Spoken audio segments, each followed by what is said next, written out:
People के पुराने पेड़ की छांव में बैठे दो बुजुर्ग दोस्त रोज शाम को गपशप किया करते थे। राम प्रसाद और मोहनलाल दोनों बचपन से ही एक दूसरे के साथ बड़े हुए। खेतों में काम किया, शादियों में हंसी मजाक किया और जीवन के हर सुख दुख में एक दूसरे का हाथ थामे रहे। राम प्रसाद का बेटा विक्रम कुछ साल पहले ही शादी करके अपनी पत्नी सीमा को घर लाया। सीमा देखने में भले ही साधारण थी, लेकिन उसका स्वभाव सोने जैसा था। नरम, आदर देने वाली, हर समय चेहरे पर मुस्कान लिए वह सास ससुर का बहुत ही ख्याल रखती थी। गांव भर में राम प्रसाद का घर मिसाल माना जाता था, जहां बहू को बेटी की तरह रखा जाता था और बहू सास ससुर को माँ बाप की तरह ही मानती थी। मोहनलाल का बेटा राहुल शहर में नौकरी करता था और वहीं उसकी मुलाकात कविता से हुई। कुछ महीनों की जान पहचान के बाद ही दोनों ने शादी करने का फैसला किया। मोहनलाल ने बेटे की खुशी में हामी भर दी। उसी उम्मीद थी कि कविता भी सीमा जैसी अच्छी और संस्कारी निकलेगी, जो घर की इज्जत बढ़ाएगी। सीमा सुबह 4 बजे उठकर घर का काम संभाल लेती। सबसे पहले सास ससुर के लिए चाय बनाती, फिर पूजा पाठ करती और उसके बाद खेतों में जाने के लिए पति के लिए टिफिन तैयार करती। गांव में जब भी कोई बीमार पड़ता तो सीमा सबसे पहले हाल चाल पूछ लेने जाती थी और दवाइयाँ पहुँचाती। लोग कहते, राम प्रसाद की किस्मत देखो, कैसी लक्ष्मी घर में आई है। मोहनलाल यह सुनकर और खुश होता, क्योंकि वह सोचता था मेरे घर में भी ऐसी ही बहू आएगी। फिर तो दोनों दोस्तों के घर में सुख शांति होगी।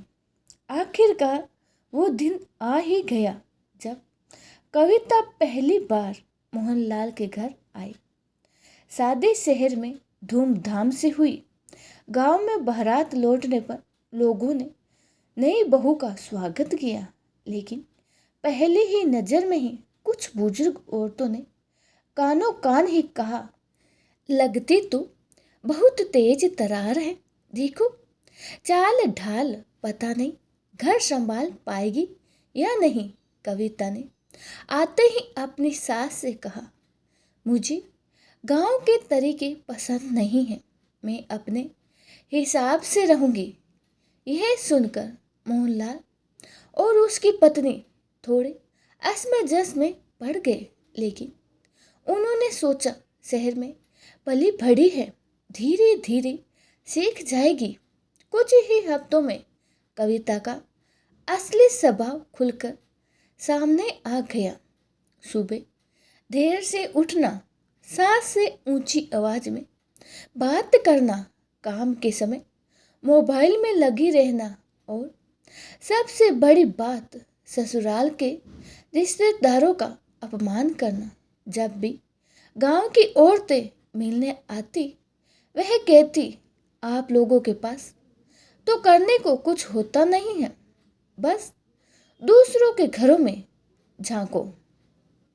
मोहनलाल का मन टूटने लगा। वो सोचते, मैंने तो सोचा था कि सीमा जैसी बहू आएगी, लेकिन यह तो घर का माहौल ही बिगाड़ रही है। राम प्रसाद जब भी मोहनलाल से मिलता, वह आधा तन अपनी बहू की तारीफ कर देता। सीमा ने आज खेत में हमारे लिए खाना पहुंचाया और ऊपर से अचार भी रखा था।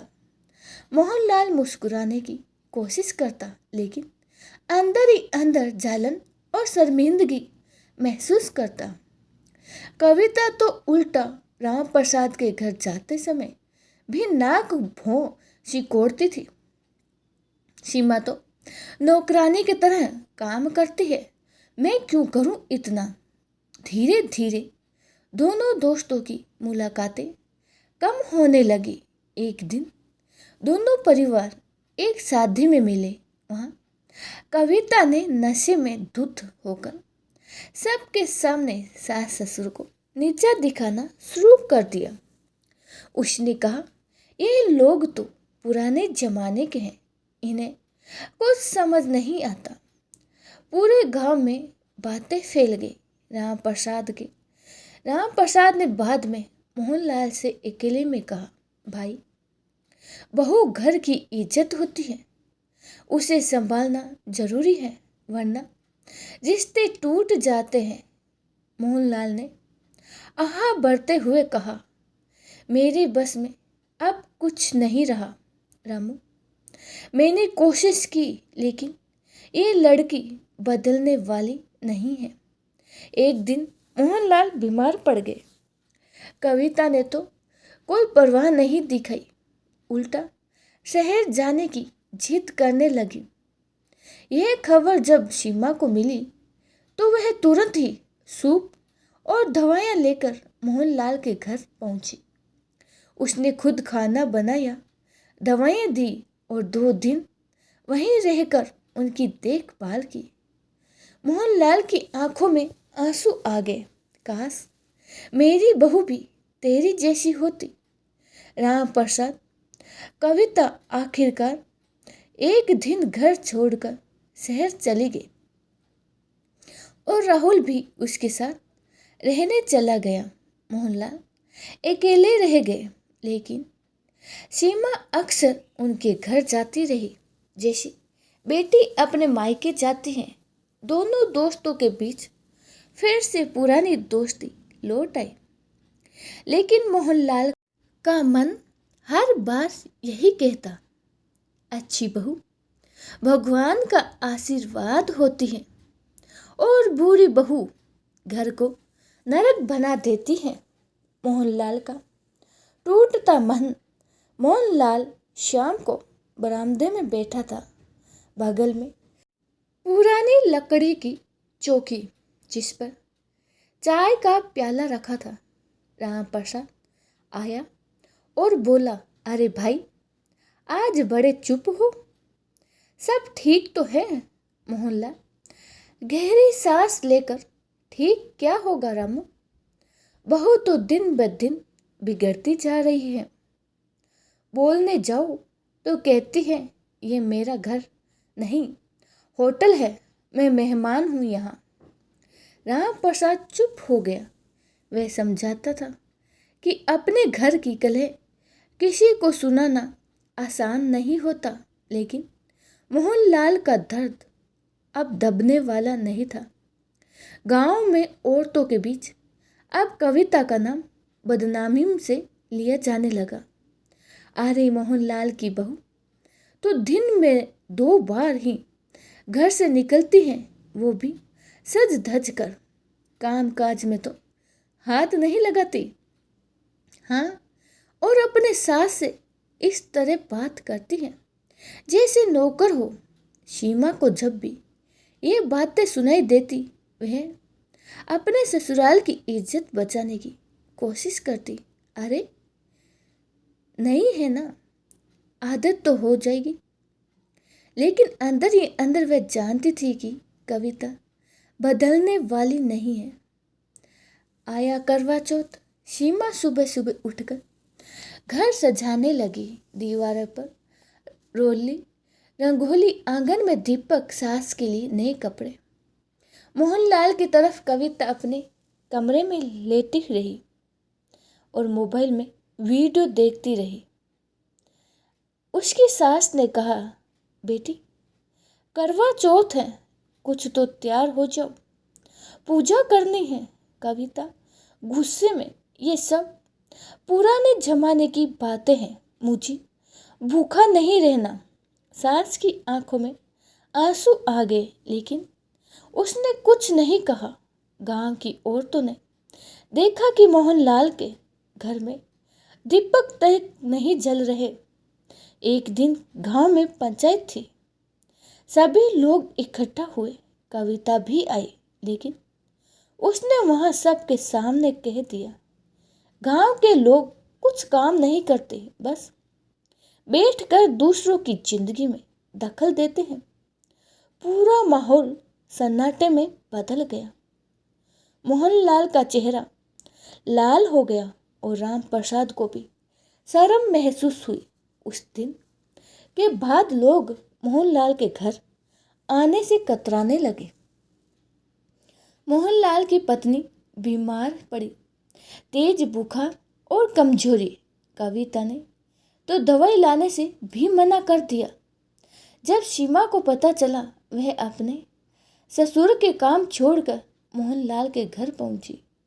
और सीमा, चाची आप कुछ खाइए, मैंने खिचड़ी बनाई है। मोहनलाल की आंखों में आंसू। बेटी, तू तो भगवान का रूप है। सीमा ने 2 दिन वहीं रहकर सेवा की, दवाइयाँ दी, मालिश की और उनकी तबीयत सुधार दी। एक शाम पीपल के पेड़ के नीचे दोनों दोस्त फिर मिले। मोहनलाल, रामू, तेरी बहू तेरी बेटी जैसी है और मेरी तो। राम प्रसाद भाई, किस्मत का खेल है। भगवान सबको एक जैसा सुख नहीं देता, लेकिन रिश्ते टूटने न दे, कोशिश करता रहे। मोहनलाल, अब तो लगता है बेटा भी उसके रंग में रंग गया है, शायद एक दिन छोड़कर चला जाएगा। राम प्रसाद ने उसकी पीठ थपथपाई, लेकिन मन ही मन जानता था कि वह दूर नहीं। कुछ महीनों बाद ही कविता ने राहुल पर दबाव डालना शुरू कर दिया कि वह गांव छोड़ दे और शहर में बस जाए। राहुल ने बिना सोचे समझे हाँ कह दी। एक रात बिना बताए दोनों शहर चले गए। सुबह जब मोहनलाल को पता चला, वह बरामदे में बैठा घंटों तक चुपचाप रहा। राम प्रसाद आया और बोला।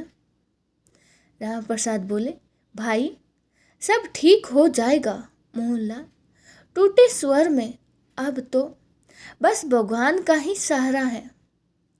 उसके बाद से सीमा हर हफ्ते मोहनलाल के घर जाती, झाड़ू पोंछा करती, खाना बनाती, हाल चाल पूछती। गांव में लोग कहते, देखो बहू तो राम प्रसाद की ही है, लेकिन सेवा मोहनलाल की कर रही है। मोहनलाल कहते हैं, ये सिर्फ बहू नहीं, बेटी है मेरी।